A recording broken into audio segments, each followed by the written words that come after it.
friends! Today, I will tell you about the Big Bang. Long, long ago, everything was very tiny and very hot.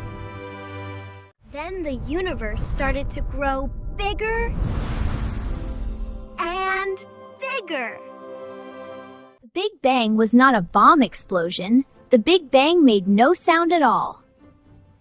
There was no air, and sound needs air. After that, stars and planets were made. The universe is still growing today. When we see stars, we see old light. The universe is about 13.7 billion years old. We cannot get light older than that. The Big Bang was quiet, but very powerful. Please like, share, subscribe for more science amazing facts.